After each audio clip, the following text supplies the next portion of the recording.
I'm going to move on to Derek James. Again, another guy that you've had person dealing with. He's filed a lawsuit against his fighter Errol Spence. He's basically suing him for 5 million. I think the basic crux of this lawsuit are the 10% argument. So he's basically saying he's been promised 10% as a verbal agreement. He's got proof over text messages, and over time, what Errol has actually been writing down, he's getting paid. He's actually been getting paid more than what he's been writing down. So what he's saying is, say for example, he's been getting paid 1 million on paper, but he might be getting paid 10 million. These are just examples I'm putting out there. So he's been getting the 10% of the million rather than the 10 million. So he's saying this as obviously over the time now has acquired to be 5 million that he's not being paid. So that's where we're at. What do you make of that? Obviously you're a trainer and you can see the perspectives. It's just normal procedure for fighters. That's what they do. It's not the first time it's happened. It won't be the last time. But you have to ask yourself the question, everybody who's involved, the promoters, the managers, deceiving the trainer. You see, in England, you get 25% for managing a fighter. You get 10% for training them, up to £10,000.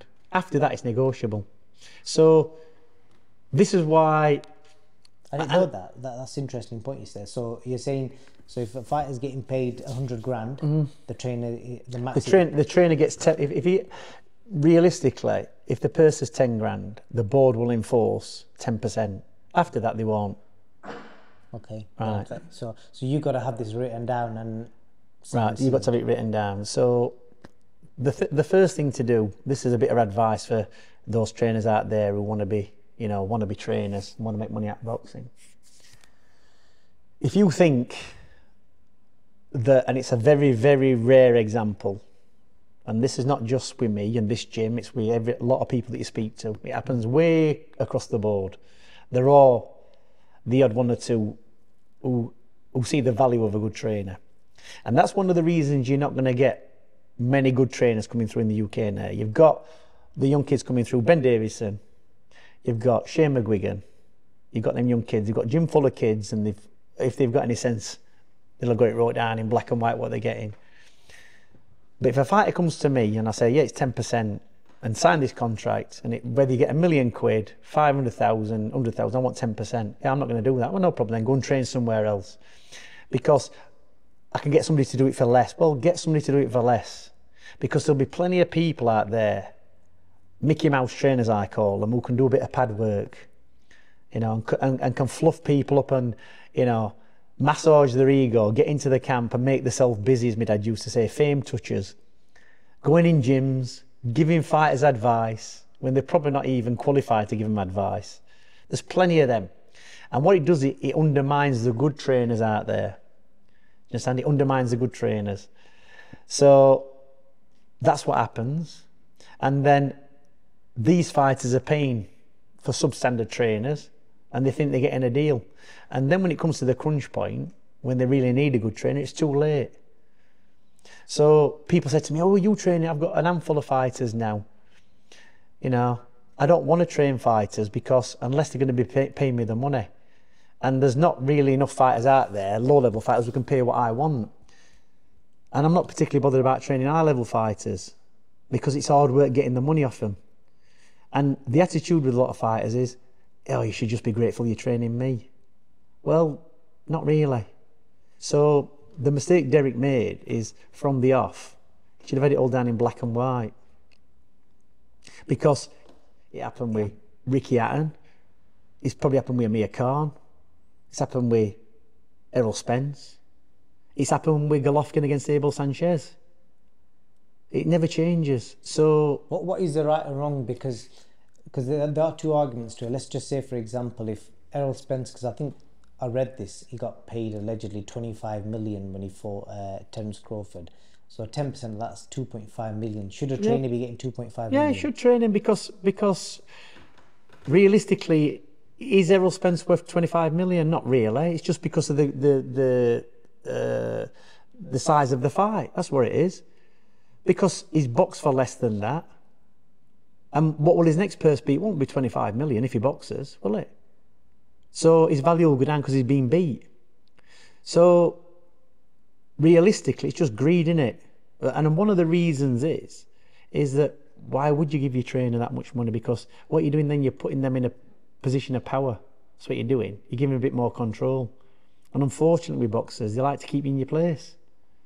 So, like I say, everybody's expendable at the end of the day. So do these arguments happen when the fighter's getting paid? Because a lot of these like fighters, you know, on small hall shows are probably earning between £1,000 and £2,000 a show. So the trainer would probably all be getting £100 to £200. Yeah, it's not worth it. So you're spending what, 10 weeks in camp for £200? In the belief that the time you invest in them kids, it's going to pay off later down the line. And I've had kids in this gym when they've come to me and I said, yeah, I'm not training you for 10%. You can pay me every week. And if you do a run, it don't matter. I've had my money.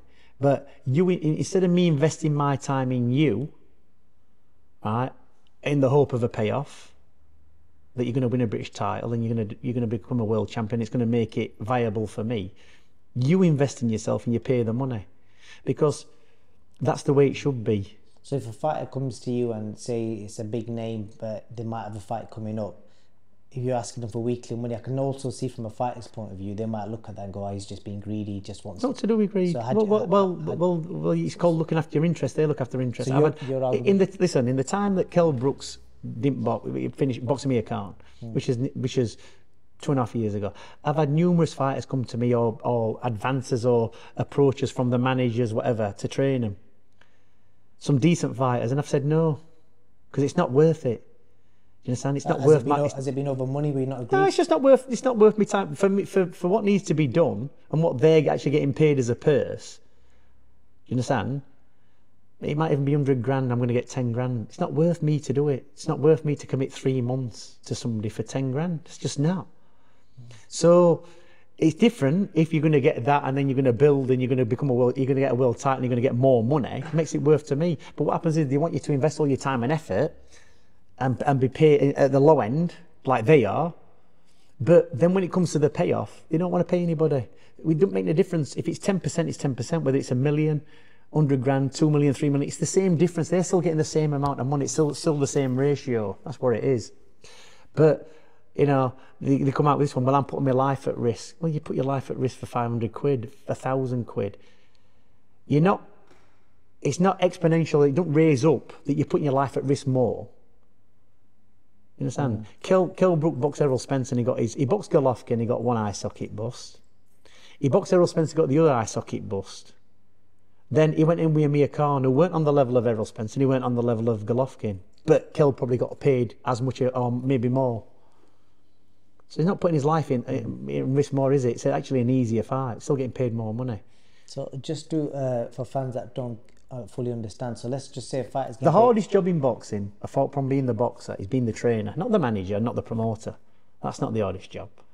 The hardest job is being the trainer, because you have to spend every day with them. You have to be on training camps. So you go away on a training camp, yeah, you might be training 3 hours a day, but you're still away from your situation. And they might say, well, I'm away, boxer, I'm away from Mr. Yeah, you are, yeah, of course you are, but you're getting paid a lot of money to do that. So boxers are getting paid, all right, they're paying a trainer 10%. Let's just say a manager in England, you're getting 25%. A manager gets 25% of what's left of the boxer's purse when everything's took off. A trainer gets 10% off the top. So let's just think. So let's just think of this. Let's think of this then. You want a decent wage in UK, I don't know, whatever it is, 50 grand a year, 60 grand. All right. So if you want to earn that as a boxing trainer, you've got to be having fighters going out in a year and turning over 500 grand for you to get 50%. Right. Unless you've got an AJ, unless you're Ben Davidson, who's got some decent fighters, he'll be doing all right now. He's had to put his time in. Shane McGuigan, the same again.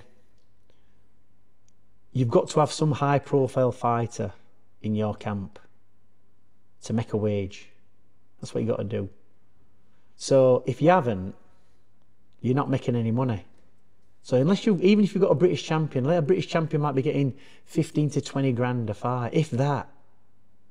Let's say they have 3 fights a year. That's what? Maximum 75 grand. Minimum 45 grand. 10% of that. 10% of 45 grand, 4.5 grand. 10% of 75 grand, 7.5 grand. So you train a British champion for a year. and they have 3 fights in a year, and they make 75 grand. You're getting 7.5 grand. Spread that over a year. It's not worth it. So you determine your own hourly rate. Do you understand? You determine it. It's not for anybody else to determine. It is. If you want to go and work for somebody, yeah, fine. Yeah, I'll work for £20 an hour. It's definitely a fascinating debate. I know people listening. So, I'd love to know what the fans think. Whether the trainee should get 10% from it should get start to 10%. finish, or should it be should get capped off at some 10%? point? Of course they should, because they spend, if they're doing the job properly, and that kid's become. Look at Crawford, who's his trainer, my friend Bomac. How long's he training him for? It's day one. Since the start. Is he still training him? Yeah. Right. Is Crawford doing really well? Yeah. Will he be paying Bomac a lot of money? Yeah. Did he come all the way to America for his court case? Yeah, he did. That's the loyalty factor. No surprise that Crawford's got where he is. Whether Bomac's a good trainer or he's not a good trainer, it works for him, and they're like that. Do you understand? That's why he's been successful. So look at the difference with Errol Spence. He's been basically shafting his trainer for money, and he's got found out. He looked nothing against Crawford. Crawford made such an easy job of that fight. So you've got to respect Crawford. He's got the job done. You know, great fighter. You know, full respect for him. No problem. Pays his trainer. Even comes over, gets him out of getting locked up. Stands in court, stands up for him, and says, you won't get many people doing that these days, unfortunately. It's all for themselves. And you know, the good thing about that was he didn't do it for publicity, because he came low-key, he didn't tell anyone. But why would he? But some people would do that. Yeah, It he shows did. you the kind of person he is. And fair play to Bomac, you know, that's a good partnership, innit? And those are very far and few between in boxing, unfortunately. And just curious about, if we work off a top figure, 100 grand, so 10% is going to the trainer, that's 10 grand.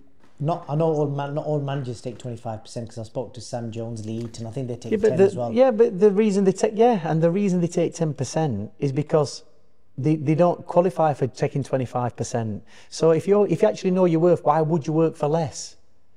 Do you understand? You won't work for less. So getting back to the point, this is what I'm saying to you. A proper trainer really should never work for less than 10% or whatever the figure is. But there'll be somebody who'll come along or try and get the foot in the door. I'll take you on pads for free. I've had it in this gym. Loads of people come in, I'll do this for you, I'll do that for you. Yeah, anybody can take you on pads and be good at pad work. But to organise a full training camp, a weight loss program, a strength program, and to then have to guide the camp, it's a totally different ballgame to taking somebody on the pads. So these like hangers on that you're talking about, do they get paid? No, they come in and do it for free.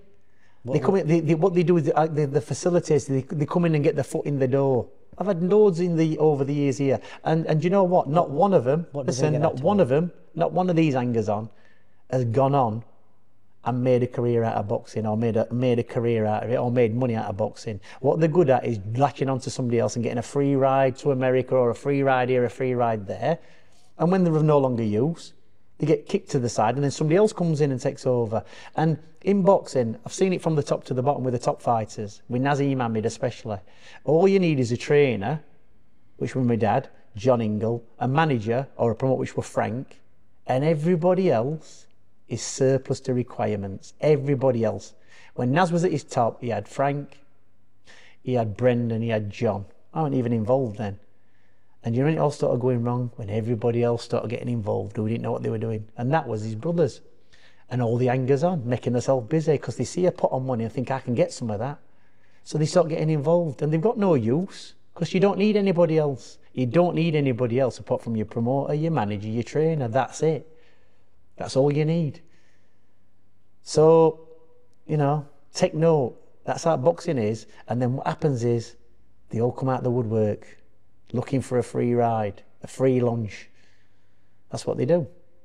And these people don't get paid. They don't get paid, they do it for free. They undermine everybody, they undercut everybody for doing it for free, and then they think that eventually they start. Then what happens? Then it's happened with me. Somebody said, "Oh well, you know, I could do with getting paid." I goes, "For what? I don't need you to do it. You're actually getting experience in this gym." I've had people come in. I have people message me on social media all the time. Can I come to your gym and shadow you and follow you? No, you can't. Why do trainers allow people like that in the gyms then? Because they don't. First of all, you know, they might come in as a parent, or they might come in as somebody who's doing a job in the gym, or they make themselves useful. You understand? But anybody can do what they do. So it might even be an ex-fighter who comes in here. It might be somebody who used to box for you. Oh, you know, I want to start. Yeah, fair enough. You know, start your own gym. What happens is you help people over time, then you realise what happens. They start coming in, as you're saying, they nick your ideas and start causing you problems. But this gym's been going for 40 years. It's been it produced champions as long as it wants to produce champions. But there's a load of kids coming through now, loads of people coming through, passing themselves off as trainers. You know, I go on these British Border Control training courses, people wanting to become trainers. Half of them have not got a clue. They have not got a clue. They shouldn't even be allowed to be trainers. But they do. They're allowed to do it. So, you know, time will tell, because let's just watch over the next 10 years how boxing is. You understand? And see what kind of quality the kids are coming through.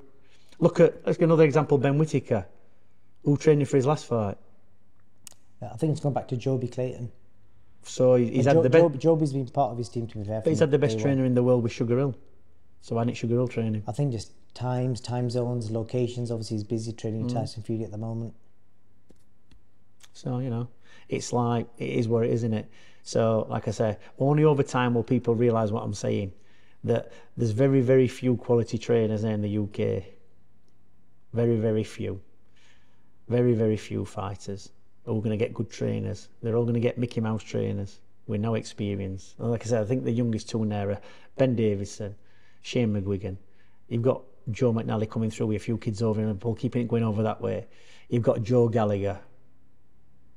Adam Booth does a little bit. I'm not particularly bothered. No incentive. Who else is there?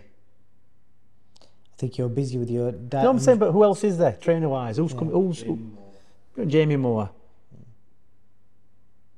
Who else? There's not a lot of fighters, not a lot of good trainers about anymore. I think there's loads on the small hall scene. I think they're just waiting for their fighters to kind of get to that top level. I know locally Roger Sampson's really good, and you forgot to mention Grant Smith as well. So but you got to, Grant Smith, no problem. But you've got to think to yourself, you know, it's over time, innit? Like Roger Sampson, we had him down here training. It's like, how long is it going to be? Do you understand? What kids have you got coming through? He's got a good couple of kids. He's a prime example of somebody. I hope he reaps the rewards of his fighters if they make him, because right now obviously he's training at the Manor Boxing Academy. You know, the gym's obviously, you know, it's not as like big as this, etc. So that's the kind of training you hope that when the fighters are making money, he makes money. Is that a good example of like where the trainer's kind of investing his time and effort? He's obviously got a job on the side as well. Well, time will tell, won't it? Time will tell. If you, like I say, we've done this full time for what, 30. I've done it for 30 odd years. This is the only job I've had. So, and that's been between three of us, my dad, John, and me. So you've got to be pretty successful to have a living. 3 people making a living out of boxing. You've got to be good at it, and I know exactly what it takes and how you've got to be on it and what sacrifice you've got to make. I couldn't have another job, and I won't do another job. Because if you're going to make it as a coach in boxing, you've got to jump off the edge of the cliff and jump in fully. Do you understand? And you've got to be doing it full time. It can't be a part-time job, because there's no safety net. You only get paid when your fighter's making money. This gym runs itself. We've never took a wage out of this gym. The money what gets took in subs from the amateurs runs the gym. So there's no safety net. If you're not having kids out fighting on the road, winning championships, making money, you're not making a living. So you've got to be quite successful, haven't you, to support three wages. You've got to have the good fighters. So luckily, we've done everything we need to do in boxing. The gym there's, you know, nephew's running it, Luca, keeping it going. Some kid might walk in the door that's got potential, and it might be a 10-year job for Luca to go through. But at least you're going to have the experience of me overlooking and say, yeah, you need to do this or you need to do that. You don't waste your time with him. Get rid of his dad, get rid of Angers on, he's going to be a problem. The number of kids I've kicked out of this gym because the parents have been too involved or the friends have been too involved, and I just know down the line in the long run it's going to be a load of hassle. You're better off cutting the ties. I forgot to ask you, we were talking about managers and trainers, but the promoters percentage, what's the promoters percentage? Depends, promoters, everybody works different. Because I can't remember who, but I read the other day that if a fighter's getting paid 100 grand, after he's paid off all the percentages to promoter, manager, trainer, and might have an S&C person, they walk away with about 30 grand. Not necessarily. Look, I'll give you an example. Is that right, about 30 grand? Not really. I'll give you an example. Frank Warren, Naz is right in what he's saying, is over time, in all the time I've known Frank from the first start to where he is now, the number of times I've heard people saying, "Oh, Frank Warren's not going to be around for very long. You know, this is going to happen, that's going to happen. He's going to get took over, or Eddie's in front of him, or whatever." Frank's been there for years, for 40 odd years, consistently doing what he's going to do, and now he's riding high again with this Saudi thing. So, if you're signed to a promoter, the promoter don't take any money off you. The promoter's promoting you. It costs some money when you first start out. It costs some money to promote you. And I know this because we've had a lot of fighters, Ryan Rose, Nazim Ahmed, Johnny Nelson. It costs them money to put you on, to build you up. The trainer and the manager gets paid. So in England, somebody gets paid 10 grand. When the manager and the trainer gets paid, that's £3,250 off straight away. So out of £1,000, you're getting the rest. The promoter doesn't take any money because the promoter's getting TV, he's building you up. You've got to sell your tickets. He's paying you, probably paying you more than you should be paid to get you. Hoping that when you become big and the investment that they've put into you is going to pay off down the line. That works as long as the fighter stays with you. But what happens is, and you know, Frank's been through this so many times, is they build you up, and they've invested a lot of money. And when it's time to reap the reward, the fighter's done a runner. Self-promoted. And you've lost your investment. So you have to have contracts in place. You have to understand, and you know, Frank's been in court with people because he has chucked money into fighters to build them up. Look at Chris Eubank Jr., where he's been around everybody, hasn't he? Well, Frank's got a thing going on with Anthony Yard at the moment. Yeah. Yeah. So well, you know, he did. That's probably a prime example. Well, exactly. But the job that he did on Anthony Yard, it was like, you know, it was exemplary, really. He got him the fights. If you're going to put yourself up there as one of the biggest, you know, light heavyweights, well, Frank got him the fights, didn't he? He boxed the big names. So he's done his job. It's then down to the fighters to do their job, the fighting bit. Frank's got the fights. Who's big Anthony Yard's biggest fights? Kovalev got paid millions for that. Beterbiev, I'm assuming 7 figures for that. There's talk of him potentially fighting Bivol now that Beterbiev's pulled out, but we don't know if. Right. So Frank's built him up to that level, and when he got beat by the kid from Manchester, what did he do? Put him back in again. Yeah. Yep. And what happened? Yard won. Yeah. So the kid who beat him, Lyndon Arthur, yep. Lyndon Arthur beat him, right? Lyndon Arthur beat him, and Frank put him in a rematch. And Yard beat him, so he did his job, didn't he? Got him the rematch, got him the win, then put him in the big fight. So Frank's done his job, right? It's down to the fighters to do theirs. The fighter's job is to win or to take the fights at Frank's. And once you get to that top level, you can't be picking and choosing. It's like once you've been in with the big fighters like, you know, Beterbiev and Kovalev, you're at that level then. You can't really go down 2 or 3 levels. You've got to keep fighting at that level because that's where the value and the money is. That's where Frank wants you because he's built you up, he's put the money in, and he's got to get his money back. So he's going to get his money back off the promotion, off the tickets, off the TV. So if you then decide, well, actually, I don't fancy these big fights, I'm going to go somewhere else where somebody will pay me decent money for fighting lesser opponents. That's what they do. I think from what you're saying, to summarise, the ultimate, it all hands down to the boxer, because obviously the trainer's never going to ask for more than he should be getting. The promoter obviously is investing.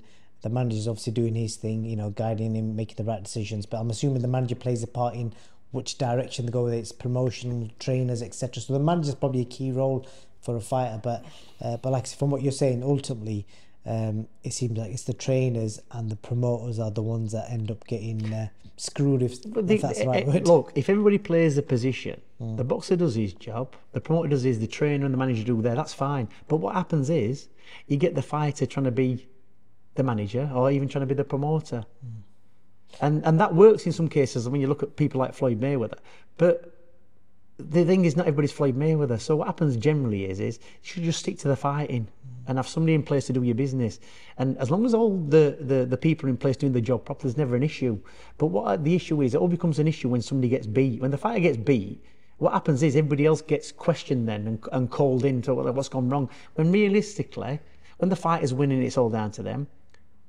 They take all the credit. When they lose, it's down to everybody else. That's generally where it happens, apart from the very few. apart from the very few. I always remember Cole Froch getting beat by Andrade. Not Andrade, sorry. Andre Ward. Yeah. Andre Ward. Same thing, Andrade. Andre Ward.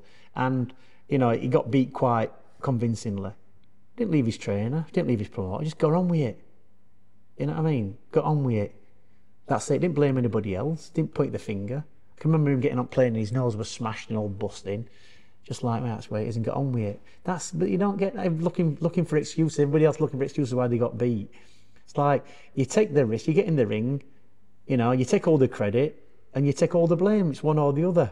So ultimately it comes down to money, doesn't it? Money is what changes everything. Yeah, money changes everything. And listen, and there's a few more zeros on a few more zeros. Money, listen, like I said, money don't change people. It just highlights what they actually are. But, you know, that's the top and bottom of it. But past a certain amount of money, what can you actually do with it, realistically? What would you rather do, have a load of money or live a good, long life? Interesting chat, Dom. Appreciate your time. Is there anything else you want to add? Obviously, you're still doing the diet and nutrition training. We've not mentioned that last couple of times. It's the reason why you're not interested in training fighters anymore, because you've got that many clients. It's not. Listen, it's not that I'm not interested in training fighters. It's that if you've got a certain amount of time, how are you going to spend your time effectively?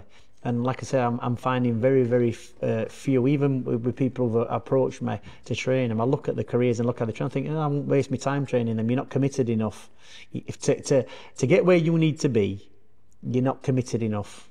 So if you're not committed enough, you know, what that means is everybody else has to take up the slack. Do you understand? And that's a good thing about a good fighter. A good fighter does most of the work. It makes it easy for everybody. You understand? Look at people like Kell Brook, quite easy to train, really.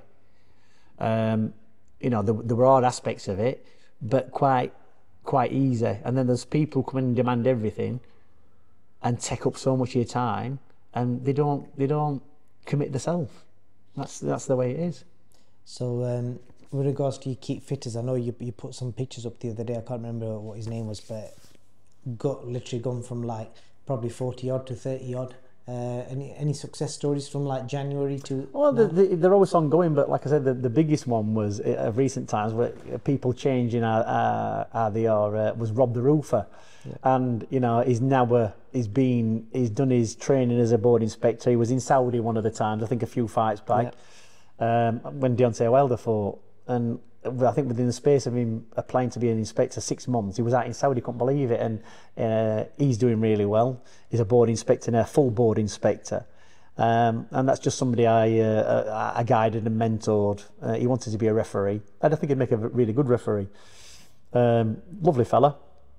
You know, he's in boxing. He wants to get involved back in boxing. 47, 48 years old, in a great place. But the weight loss programs and success stories are always ongoing. There's always some. There's too many to mention, to be honest. I'm a bit inundated at the minute, coming into the summer. I've been doing a lot with Greg Marriott, the nutritionist who's working with Tyson. So I've got so many people getting on to me. And I have to kind of vet them now, because it's the same thing again, that as with fighters, people want to change. They might be seriously overweight, seriously not well. And they'll say, how much is that going to cost? And you'll tell them, oh, that's a bit too much. Or, well, I've got some social events booked, or I'm going on a stag do, and you know, they might be 5 and 6 stone overweight and wonder why they're overweight. Well, you've got to change everything when you want to get healthy. Just like being a boxer, you have to make the sacrifices. You have to sacrifice what everybody else is doing. You have to put your life on hold for 10 years to make the money to be successful. Yeah, you can be a boxer and have bits and bats of fights, but if you want to be successful and you know, and kill it and make fortunes like Floyd Mayweather or Cole Froch, you've got to put your life on hold and commit to that one thing. And it's the same with losing weight. You can't carry on living your life, what's made you that way, what's made you fat and overweight and unhealthy. You can't live that way. You've got to change your perspective. And when people say to me, yeah, I've got to, you know, well, I'm a social drinker, I've got this event, I say, yeah, to be honest, you're not for my program. You've got to stop drinking. You've got to commit to 16 weeks and change your life. So I'm in that position now where I can pick and choose with the clients that I've got. You can tell straight away. I've been with him on this morning, trained with him, done tremendously well, got a good business, big boxing fan. You know, we've had a session this morning, took him through a weight session, and you know, he says, I've been stuck in a rut for 5 years, got overweight, mental health issues. He went, I've lost all this weight, got on the program, all the mental health issues I thought I had have gone. I deal with stress better, I sleep better, I deal with people better. He's got a big company, you know, manufacturing bike parts, done tremendously well. Started off in a shop selling them, learnt the process, got a fantastic business, you know, and now physically, mentally, you know, running 100% better. Amazing. And obviously, whilst people are talking, I'll have the email address up whilst you've been talking about all this diet and nutrition stuff. If anyone wants to work with yourself and Greg, you know, Tyson's nutritionist, and get a summer beach body, hit up Dominic Ingle. Because obviously, I think you kind of showing yourself what you know what you can do with regards to diet and nutrition. Well, I've got just before we finish, I've got one guy who's been on with for about a year now, and Jamie, and got a roofing company in Scotland. Lost a tremendous amount of weight doing the marathon up in Scotland in about 2 weeks' time. You know, completely changed his life. Done fantastically well. All these mental health issues. Got a big company, Jamie Taylor Roofing, and you know his perspective completely changed. Got a marathon to run. Couldn't even run 2 kilometres when he first started. Now he's going to run 26 mile. And so I'm looking forward to that. A couple of weeks' time. Confident he's going to do it easy, but the training, the turnaround he's done has been absolutely massive. So that's probably, when you've asked me, you know, from January to now, one of the biggest improvements, even though he's been on the programme nearly a year, is him stuck it for a year and made so massive changes. Good stuff. Well, I appreciate your time. 45 minutes we've done, and this will be split into 2 parts. And hopefully we'll see you out in Saudi if you decide to go. We shall see. Thank you for your time.